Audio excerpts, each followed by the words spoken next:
ನಮ್ಮ ಮನೆಯ ಅರಮನೆಯಲ್ಲಿ ಅರಸರೆ ನಾವೆಲ್ಲ, ಅಕ್ಕರೆ ಎಂಬ ಅಂಬಲಿ ಇರಲು ತಬ್ಬಲಿ ನಾವಲ್ಲ.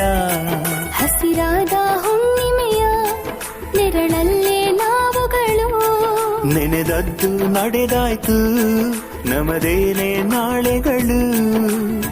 ನಾವು ತಾನೇ ಲೋಕದಲ್ಲಿ ಭಾಗ್ಯವಂತರು, ದೈವ ಕೂಡ ನಾಚುವಂತ ಪುಣ್ಯವಂತರು.